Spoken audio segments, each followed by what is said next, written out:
De los 12 cuentos peregrinos, El verano feliz de la señora Forbes. Por la tarde, de regreso a casa, encontramos una enorme serpiente de mar clavada por el cuello en el marco de la puerta. Y era negra y fosforescente, y parecía un maleficio de gitanos, con los ojos todavía vivos y los dientes de serrucho en las mandíbulas despernancadas. Yo andaba entonces por los 9 años y sentí un terror tan intenso ante aquella aparición de delirio que se me cerró la voz. Pero mi hermano, que era 2 años menor que yo, soltó los tanques de oxígeno, las máscaras y las aletas de mar y salió huyendo con un grito de espanto. La señora Forbes lo oyó desde la tortuosa escalera de piedras que trepaba por los arrecifes desde el embarcadero hasta la casa, y nos alcanzó, acesante y lívida. Pero le bastó con ver al animal crucificado en la puerta para comprender la causa de nuestro horror. Ella solía decir que cuando 2 niños están juntos, ambos son culpables de lo que cada uno hace por separado, de modo que nos reprendió a ambos por los gritos de mi hermano y nos siguió recriminando nuestra falta de dominio. Habló en alemán y no en inglés, como lo establecía su contrato de institutriz, tal vez porque también ella estaba asustada y se resistía a admitirlo. Pero tan pronto como recobró el aliento volvió a su inglés pedregoso y a su obsesión pedagógica. «Es una murena helena», nos dijo, así llamada porque fue un animal sagrado para los griegos antiguos. Oreste, el muchacho nativo que nos enseñaba a nadar en aguas profundas, apareció de pronto detrás de los arbustos de alcaparras. Llevaba la máscara de buzo en la frente, un pantalón de baño minúsculo y un cinturón de cuero con 6 cuchillos, de formas y tamaños distintos, pues no concebía otra manera de cazar debajo del agua que peleando, cuerpo a cuerpo, con los animales. Tenía unos 20 años. Pasaba más tiempo en los fondos marinos que en la tierra firme, y él mismo parecía un animal de mar, con el cuerpo siempre embadurnado de grasa de motor. Cuando lo vio por primera vez, la señora Forbes había dicho a mis padres que era imposible concebir un ser humano más hermoso. Sin embargo, su belleza no lo ponía a salvo del rigor. También él tuvo que soportar una reprimenda en italiano por haber colgado la murena en la puerta sin otra explicación posible que la de asustar a los niños. Luego, la señora Forbes ordenó que la desclavara con el respeto debido a una criatura mítica y nos mandó a vestirnos para la cena. Lo hicimos de inmediato y tratando de no cometer un solo error, porque al cabo de 2 semanas bajo el régimen de la señora Forbes habíamos aprendido que nada era difícil más que vivir.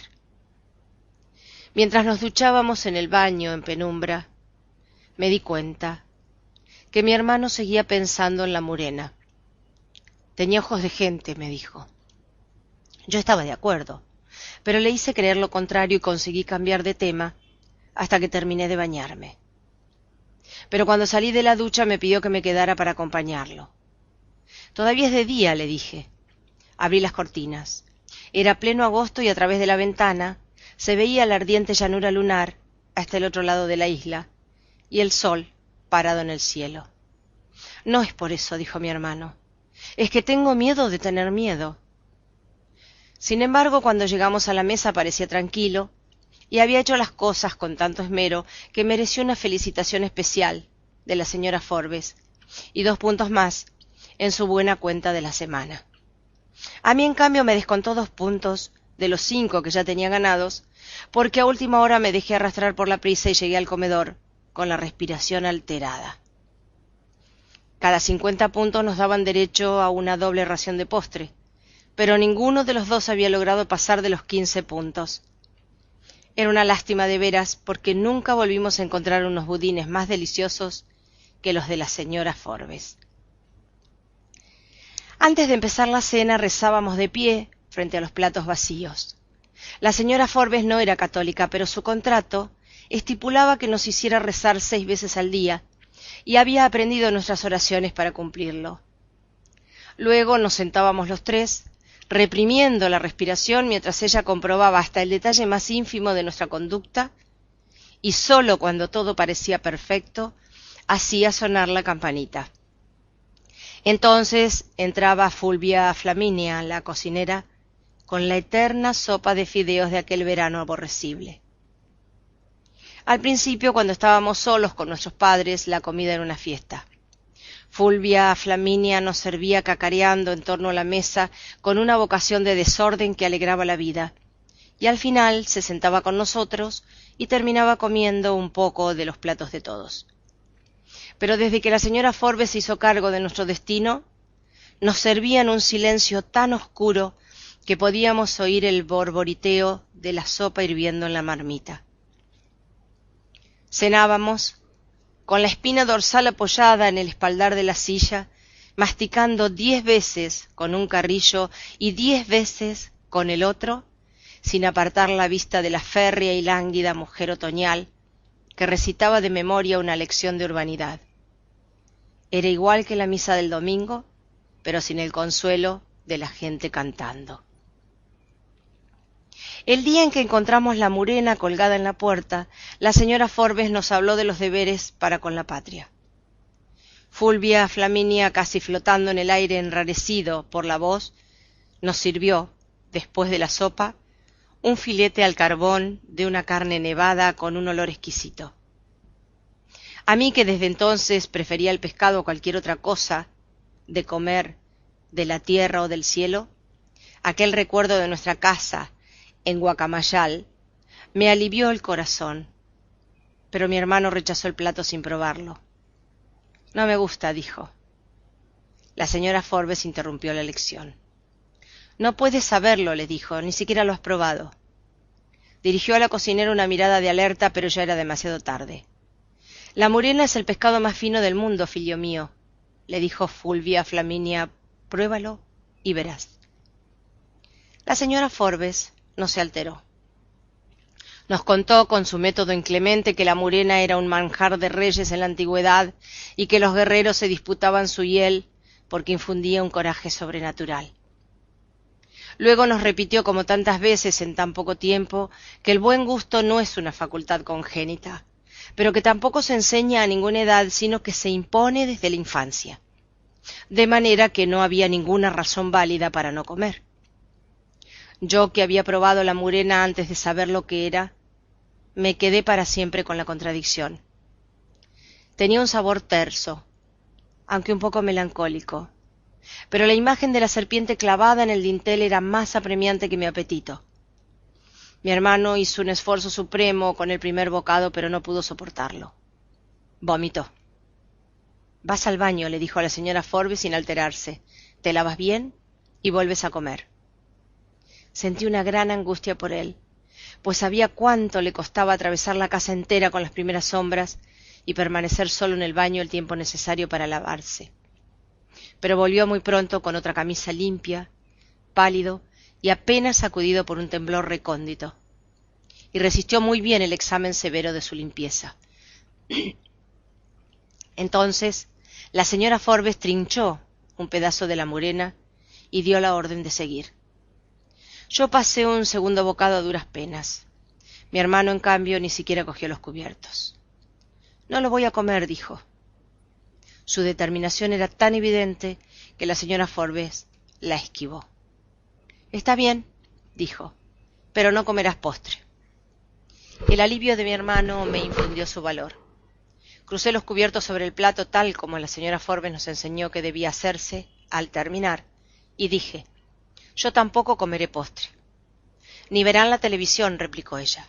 Ni veremos la televisión, dije. La señora Forbes puso la servilleta sobre la mesa y los tres nos levantamos para rezar. Luego nos mandó al dormitorio con la advertencia de que debíamos dormirnos en el mismo tiempo que ella necesitaba para acabar de comer. Todos nuestros puntos buenos quedaron anulados, y solo a partir de 20 volveríamos a disfrutar de sus pasteles de crema, sus tartas de vainilla, sus exquisitos bizcochos de ciruelas. Pero como no habíamos de conocer otros en el resto de nuestras vidas, tarde o temprano teníamos que llegar a esa ruptura. Durante un año entero habíamos esperado con ansiedad aquel verano libre en la isla de Pantelana, en el extremo meridional de Sicilia.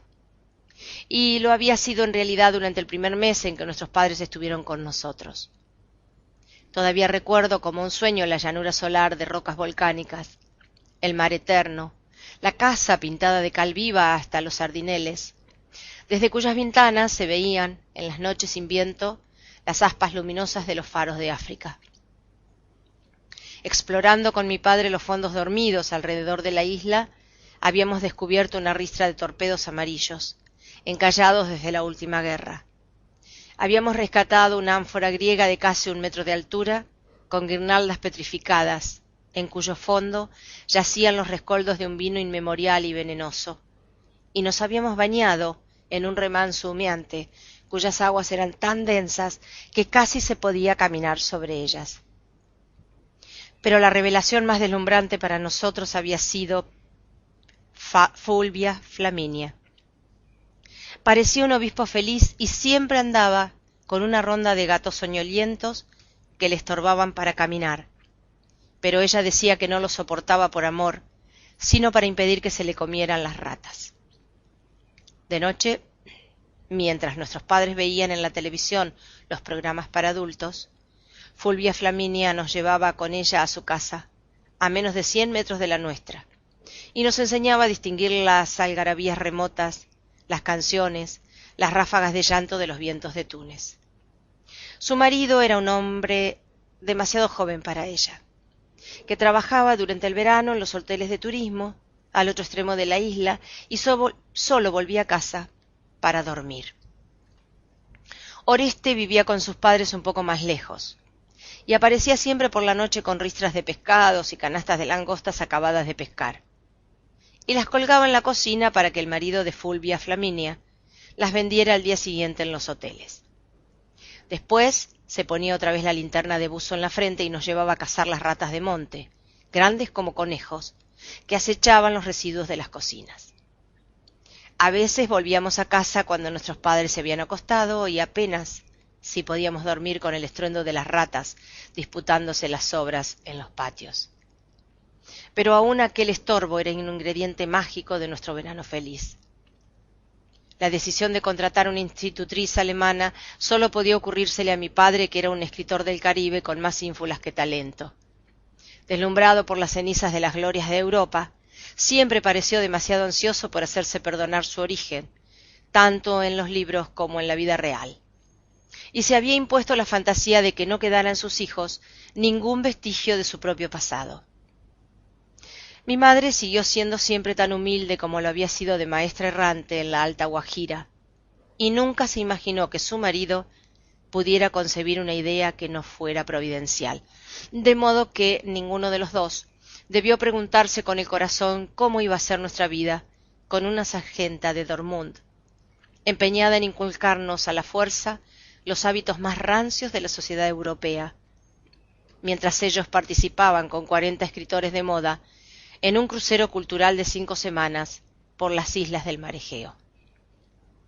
La señora Forbes llegó el último sábado de julio en el barquito regular de Palermo, y desde que la vimos por primera vez nos dimos cuenta de que la fiesta había terminado. Llegó con unas botas de miliciano y un vestido de solapas cruzadas en aquel calor meridional, y con el pelo cortado como el de un hombre bajo el sombrero de fieltro. Olía a orines de mico. Así huelen todos los europeos, sobre todo en verano, nos dijo mi padre. Es el olor de la civilización. Pero a despecho de su atuendo marcial, la señora Forbes era una criatura escuálida, que tal vez nos habría suscitado una cierta compasión si hubiéramos sido mayores, o si ella hubiera tenido algún vestigio de ternura. El mundo se volvió distinto. Las 6 horas de mar, que desde el principio del verano habían sido un continuo ejercicio de imaginación, se convirtieron en una sola hora igual, muchas veces repetida. Cuando estábamos con nuestros padres disponíamos de todo el tiempo para nadar con Oreste, asombrados del arte y la audacia con que se enfrentaba a los pulpos en su propio ámbito turbio, de tinta y de sangre, sin más armas que sus cuchillos de pelea. Después siguió llegando a las 11 en el botecito de motor fuera de borda, como lo hacía siempre, Pero la señora Forbes no le permitía quedarse con nosotros ni un minuto más del indispensable para la clase de natación submarina. Nos prohibió volver de noche a la casa de Fulvia Flaminia porque lo consideraba como una familiaridad excesiva con la servidumbre. Y tuvimos que dedicar a la lectura analítica de Shakespeare el tiempo de que antes disfrutábamos cazando ratas. Acostumbrados a robar mangos en los patios y a matar perros a ladrillazos en las calles ardientes de Guacamayal, para nosotros era imposible concebir un tormento cruel que aquella vida de príncipes. Sin embargo, muy pronto nos dimos cuenta de que la señora Forbes no era tan estricta consigo misma como lo era con nosotros. Y esa fue la primera grieta de su autoridad. Al principio se quedaba en la playa bajo el parasol de colores, vestida de guerra, leyendo baladas de Schiller, mientras Oreste nos enseñaba a bucear. Y luego nos daba clases teóricas de buen comportamiento en sociedad, horas tras horas, hasta la pausa del almuerzo. Un día pidió a Oreste que la llevara en el botecito de motor a las tiendas de turistas de los hoteles, y regresó con un vestido de baño enterizo, negro y tornasolado como un pellejo de foca, pero nunca se metió en el agua. Se asoleaba en la playa mientras nosotros nadábamos, y se secaba el sudor con la toalla sin pasar por la regadera, de modo que a los 3 días parecía una langosta en carne viva, y el olor de su civilización se había vuelto irrespirable. Sus noches eran de desahogo. Desde el principio de su mandato sentíamos que alguien caminaba por la oscuridad de la casa, braceando en la oscuridad. Y mi hermano llegó a inquietarse con la idea de que fueran los ahogados errantes de que tanto nos había hablado Fulvia Flaminia. Muy pronto descubrimos que era la señora Forbes, que se pasaba la noche viviendo la vida real de mujer solitaria que ella misma se había reprobado durante el día. Una madrugada la sorprendimos en la cocina con el camisón de dormir de colegiala, preparando sus postres espléndidos con todo el cuerpo embadurnado de harina hasta la cara, y tomándose un vaso de oporto con un desorden mental que habría causado el escándalo de la otra señora Forbes. Ya para entonces sabíamos que después de acostarnos no se iba a su dormitorio, sino que bajaba a nadar a escondidas, y se quedaba hasta muy tarde en la sala viendo sin sonido en la televisión las películas prohibidas para menores, mientras comía tartas enteras y se bebía hasta una botella del vino especial que mi padre guardaba con tanto celo para las ocasiones memorables. Contra sus propias prédicas de autoridad y compostura, se atragantaba sin sosiego con una especie de pasión desmandada. Después la oíamos hablando sola en su cuarto. La oíamos recitando en su alemán melodioso fragmentos completos de Die Jungfrau von Orleans. La oíamos cantar. La oíamos sollozando en la cama hasta el amanecer. Y luego aparecía en el desayuno con los ojos hinchados de lágrimas, cada vez más lúgubre y autoritaria. Ni mi hermano ni yo volvimos a ser tan desdichados como entonces, pero yo estaba dispuesto a soportarla hasta el final, pues sabía que de todos modos su razón había de prevalecer contra la nuestra. Mi hermano, en cambio, se le enfrentó con todo el ímpetu de su carácter y el verano feliz se nos volvió infernal. El episodio de la Murena fue el último límite. Aquella misma noche, mientras oíamos desde la cama el trajín incesante de la señora Forbes en la casa dormida, mi hermano soltó de golpe toda la carga del rencor que se le estaba pudriendo en el alma. «La voy a matar», dijo. Me sorprendió, no tanto por su decisión como por la casualidad de que yo estuviera pensando lo mismo desde la cena. No obstante, traté de disuadirlo. «Te cortarán la cabeza», le dije. «En Sicilia no hay guillotina», dijo él, «además nadie va a saber quién fue». Pensaba en el ánfora rescatada de las aguas donde estaba todavía el sedimento del vino mortal. Mi padre lo guardaba porque quería hacerlo someter a un análisis más profundo para averiguar la naturaleza de su veneno, pues no podía ser el resultado del simple transcurso del tiempo. Usarlo contra la señora Forbes era algo tan fácil que nadie iba a pensar que no fuera accidente o suicidio.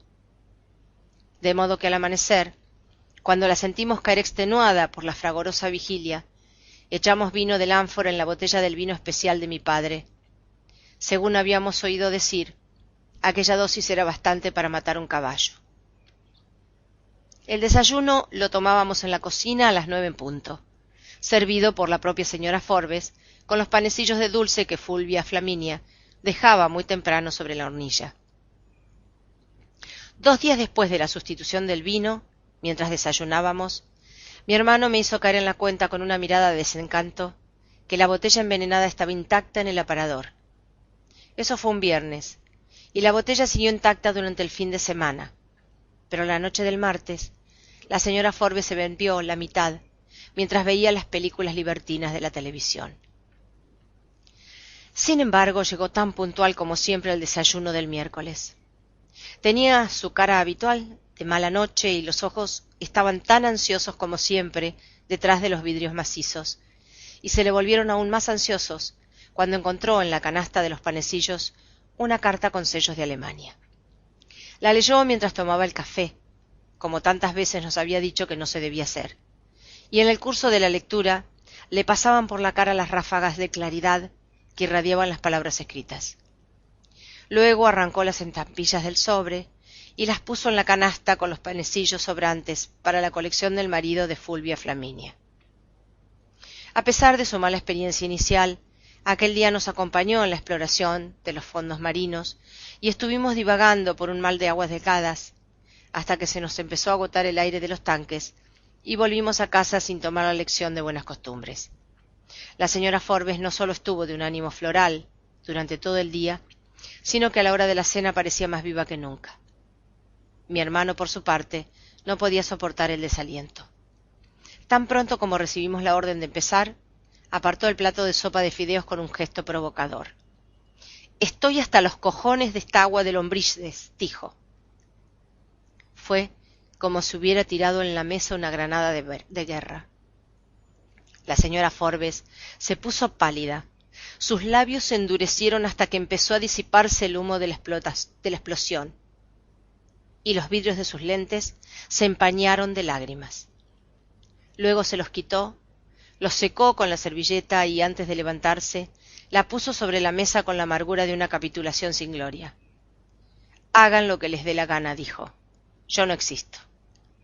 Se encerró en su cuarto desde las 7, pero antes de la medianoche, cuando ya nos suponía dormidos, la vimos pasar con el camisón de colegiala y llevando para el dormitorio medio pastel de chocolate y la botella, con más de 4 dedos del vino envenenado. Sentí un temblor de lástima. «Pobre señora Forbes», dije. Mi hermano no respiraba en paz. «Pobres nosotros, si no se muere esta noche», dijo. Aquella madrugada volvió a hablar sola por un largo rato. Declamó a Schiller a grandes voces, inspirada por una locura frenética, y culminó con un grito final que ocupó todo el ámbito de la casa. Luego suspiró muchas veces hasta el fondo del alma y sucumbió con un silbido triste y continuo como el de una barca a la deriva. Cuando despertamos, todavía agotados por la tensión de la vigilia, el sol se metía a cuchilladas por las persianas, pero la casa parecía sumergida en un estanque. Entonces caímos en la cuenta de que iban a ser las 10 y no habíamos sido despertados por la rutina matinal de la señora Forbes. No oímos el desagüe del retrete a las 8, ni el grifo del lavabo, ni el ruido de las persianas, ni las cerraduras de las botas y los 3 golpes mortales en la puerta con la palma de su mano de negrero. Mi hermano puso la oreja contra el muro, retuvo el aliento para percibir la mínima señal de vida en el cuarto contiguo y al final exhaló un suspiro de liberación. «Ya está», dijo. «Lo único que se oye es el mar». Preparamos nuestro desayuno poco antes de las 11 y luego bajamos a la playa con 2 cilindros para cada uno y otros 2 de repuesto, antes de que Fulvia Flaminia llegara con su ronda de gatos a hacer la limpieza de la casa. Oreste estaba ya en el embarcadero destripando una dorada de 6 libras que acababa de cazar. Le dijimos que habíamos esperado a la señora Forbes hasta las 11 y, en vista de que continuaba dormida, decidimos bajar solos al mar. Le contamos además que la noche anterior había sufrido una crisis de llanto en la mesa y tal vez había dormido mal y prefirió quedarse en la cama. A Oreste no le interesó demasiado la explicación, tal como nosotros lo esperábamos, y nos acompañó a merodear poco más de una hora por los fondos marinos. Después nos indicó que subiéramos a almorzar y se fue, en el botecito de motor, a vender la dorada en los hoteles de los turistas. Desde la escalera de piedra le dijimos adiós con la mano, haciéndole creer que nos disponíamos a subir a la casa, hasta que desapareció en la vuelta de los acantilados. Entonces nos pusimos los tanques de oxígeno y seguimos nadando, sin permiso de nadie. El día estaba nublado y había un clamor de truenos oscuros en el horizonte, pero el mar era liso y diáfano, y se bastaba de su propia luz. Nadamos en la superficie hasta la línea del faro de Pantelaria, doblamos luego unos 100 metros a la derecha y nos sumergimos donde calculábamos que habíamos visto los torpedos de guerra en el principio del verano. Allí estaban.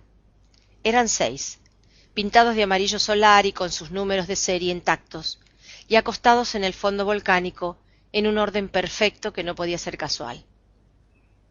Luego seguimos girando alrededor del faro en busca de la ciudad sumergida de que tanto y con tanto asombro nos había hablado Fulvia Flaminia, pero no pudimos encontrarla. Al cabo de 2 horas, convencidos de que no había nuevos misterios por descubrir, salimos a la superficie con el último sorbo de oxígeno. Se había precipitado una tormenta de verano mientras nadábamos. El mar estaba revuelto y una muchedumbre de pájaros carniceros revoloteaba con chillidos feroces sobre el reguero de pescados moribundos en la playa. Pero la luz de la tarde parecía acabada de hacer, y la vida era buena sin la señora Forbes. Sin embargo, cuando acabamos de subir a duras penas por la escalera de los acantilados, vimos mucha gente en la casa, y 2 automóviles de la policía frente a la puerta, y entonces tuvimos conciencia por primera vez de lo que habíamos hecho. Mi hermano se puso trémulo y trató de regresar. «Yo no entro», dijo. Yo, en cambio, tuve la inspiración confusa de que con solo ver el cadáver estaríamos a salvo de toda sospecha. «Date tranquilo», le dije. «Respira hondo y pensá solo una cosa. Nosotros no sabemos nada». Nadie nos puso atención. Dejamos los tanques, las máscaras y las aletas en el portal y entramos por la galería lateral, donde estaban 2 hombres fumando, sentados, en el suelo, junto a una camilla de campaña. Entonces nos dimos cuenta de que había una ambulancia en la puerta posterior y varios militares armados de rifles. En la sala las mujeres del vecindario rezaban, en dialecto, sentadas en las sillas que habían sido puestas contra la pared, y sus hombres estaban amontonados en el patio hablando de cualquier cosa que no tenía nada que ver con la muerte. Apreté con más fuerza la mano de mi hermano, que estaba dura y helada, y entramos en la casa por la puerta posterior. Nuestro dormitorio estaba abierto, y en el mismo estado en que lo dejamos por la mañana. En el de la señora Forbes, que era el siguiente, había un carabinero armado controlando la entrada, pero la puerta estaba abierta. Nos asomamos al interior con el corazón oprimido y apenas tuvimos tiempo de hacerlo cuando Fulvia Flaminia salió de la cocina como una ráfaga y cerró la puerta con un grito de espanto. «Por el amor de Dios, Figlioli, no la vean». Ya era tarde. Nunca en el resto de nuestras vidas habíamos de olvidar lo que vimos en aquel instante fugaz. 2 hombres de civil estaban midiendo la distancia de la cama a la pared con una cinta métrica, mientras otro tomaba fotografías con una cámara de manta negra como las de los fotógrafos de los parques. La señora Forbes no estaba sobre la cama revuelta. Estaba tirada de medio lado en el suelo, desnuda en un charco de sangre seca que había teñido por completo el piso de la habitación y tenía el cuerpo cribado a puñaladas. Eran 27 heridas de muerte y por la cantidad y la sevicia se notaba que habían sido asestadas con la furia de un amor sin sosiego, y que la señora Forbes las había recibido con la misma pasión, sin gritar siquiera, sin llorar, recitando a Schiller con su hermosa voz de soldado, consciente de que era el precio inexorable de su verano feliz.